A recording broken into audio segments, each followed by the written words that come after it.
Já que a gente está falando de Hercílio Luz, mais um capítulo, viu, da reforma e da CPI da Hercílio Luz em Florianópolis. Começaram a ser ouvidos na Alesc os empresários que estão envolvidos em contratos antigos nesta reforma da ponte. O objetivo é justamente esclarecer os gastos com a reforma, que, de acordo com deputados, esses gastos já ultrapassam 700 milhões de reais. Ontem, representantes da Vivenda Construções, empresa que operou na ponte entre 1990 e 1992, prestaram esclarecimentos à CPI. Quem acompanhou foi a repórter Ana Vaz. E um detalhe que chamou muita atenção: um dos empresários disse que não reconhece a assinatura dele em um contrato de aditivo que duplicou o valor que a empresa teria a receber com o governo do estado. Ele disse: essa assinatura não é minha, não foi eu quem assinou. Então, quem foi? Ana Vaz. O primeiro a prestar esclarecimentos foi o empresário Sebastião Moraes Matos, sócio administrador da Vivenda Construções. Com sede em Criciúma, no sul do estado, a empresa operou na ponte Hercílio Luz por cerca de 2 anos, de 1990 a 1992. O empresário respondeu a uma série de perguntas da comissão referentes ao período de atuação na ponte. Entre as inúmeras respostas, afirmou que a entrada da empresa foi por mandado de segurança, ainda que já houvesse apresentado menor preço, ao que indicou estranheza. Perguntado sobre possíveis relatórios que comprovassem os trabalhos executados, disse que não havia na época, mas que os pagamentos eram feitos com base em diários de obra.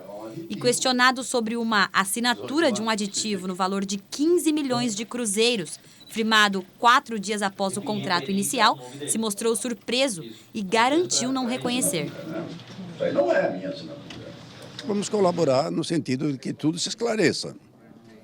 Eu não tenho nada a acusar, mas nada a defender também. O meu compromisso é esclarecer os fatos. O que depender de mim, eu esclareço. Um documento, se eu ainda tiver, porque, na verdade, faz 29 anos que nós tivemos esse contrato, 27 que nós rompemos o contrato. Num deles, o senhor não reconheceu a sua assinatura num aditivo que envolve a creche. Não é minha assinatura. Garantiu. Pode ser de um procurador, menos a minha. Ali não tem a minha assinatura. O sócio Vilmar Tadeu Bonetti foi o segundo a prestar esclarecimentos. Na maioria das perguntas, afirmou não recordar e se mostrou surpreso com a assinatura, que também falou que desconhece. Tranquilo, nós participamos há 30 anos atrás da prestação de serviço na ponte Hercílio Luz, ganhado através de uma licitação. Prestamos o serviço e fomos convocados como testemunha, muito tranquilo, sem problema nenhum. Um impasse ali, um momento bem embaraçoso em relação à assinatura de um dos aditivos, né, que consta no nome da empresa. O que o senhor tem a dizer sobre isso? 30 anos atrás, eu sinceramente respondi que eu não recordo desse aditivo. Eu não recordo disso, mas certamente eles têm os contratos, eles podem colocar isso com maior precisão. Os dois prometeram entregar num prazo de 15 dias todos os documentos que ainda guardam da época. Neste primeiro dia, 4 pessoas seriam ouvidas. Mas 2 dos empresários pediram transferência para esta quarta-feira, pedido que foi deferido. Hoje, a partir das 5 horas da tarde, representantes de outras empresas também envolvidas prestarão esclarecimentos.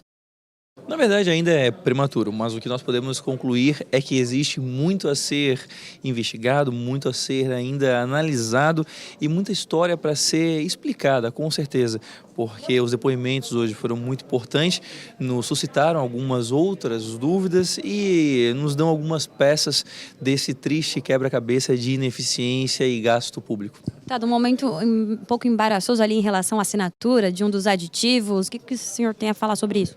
Na verdade, nós temos um dos aditivos da empresa que foi ouvida, que hoje nenhum dos sócios reconheceu a assinatura no aditivo. Então é algo que realmente causou uma certa estranheza, porque são sócios que devem assinar e não foi reconhecida aquela assinatura que legitimou esse instrumento contratual. Com certeza será objeto de investigação profunda da comissão. Nós solicitamos... Pois é, Prício, tem uma assinatura lá. contrato de aditivo, 4 dias depois do contrato comum ser firmado. 4 dias depois já precisa de um aditivo, Prisco? É estranho, Fernando. Aditivo normalmente é depois de um exercício, ou de mais de um exercício. Outro detalhe que não pode ser desconsiderado é a dificuldade para o processo de investigação. Afinal de contas, esses contratos foram firmados 10 anos depois da interdição e há mais de 25 anos atrás. Ou seja, tentar descobrir o que foi que aconteceu efetivamente não será tarefa fácil. O deputado relator, Bruno de Souza, o último a falar na reportagem, ele próprio reconhece essa situação.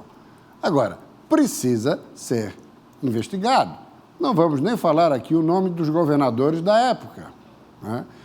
Porque não se quer aqui transferir nenhuma responsabilidade. Até porque os governadores de plantão podem até não ser, em última análise, os responsáveis maiores. Tem que ver como é que funcionava a Secretaria dos Transportes à época. Não existia ainda infraestrutura. A infraestrutura foi criada em 2003. À época era a Secretaria dos Transportes. É preciso investigar. O Ministério Público está lá também para ajudar. A Justiça seguramente não faltará com a sua colaboração, mas é algo muito desafiador, meu caro Fernando, chegar a alguma conclusão considerando que são procedimentos de décadas atrás. E com relação à assinatura, nós vimos ali o empresário sendo muito categórico, então houve fraude. Houve fraude. Se a assinatura dele não confere, foi um contrato fraudulento. Isso, evidentemente, que é grave, é sério. Os valores são significativos.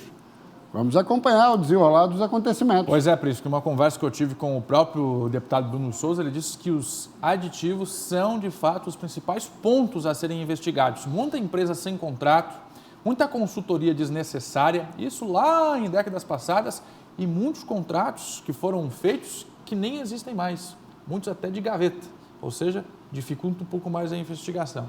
Só que a gente já está vendo aí que tem muito a ser investigado, né? E é um rombo considerável, já se fala aí em mais de 500 milhões de reais, há quem coloque 700 milhões, e numa recente pesquisa, divulgada ontem, inclusive, pelo Instituto MAPA, se buscou resgatar em Santa Catarina qual é o grande símbolo do nosso Estado, para o catarinense, para o Brasil e para o exterior. Qual foi o resultado? A Ponte Hercílio Luz. Disparado na frente. Tanto que ela está aqui, ó, onde está a Ponte Hercílio Luz. Aqui, ó. Até porque é uma arquitetura absolutamente única, tinha semelhança e ainda tem nos Estados Unidos, mas acabou se transformando aí numa situação que acaba desgastando a imagem de Santa Catarina e do nosso símbolo para o resto do país. Efetivamente, essa CPI tem tudo para ser eletrizante e oferecer pérolas que vão dar o que falar. Tá certo, Prisco. Já que você volta com outros assuntos. Falamos em seguida. Vai falar da situação ainda do Alexandre de Moraes? Ainda a situação, queda de braço entre o Ministério Público Federal, a Procuradoria-Geral da República e alguns ministros do Supremo Tribunal Federal com esse advento vergonhoso da censura.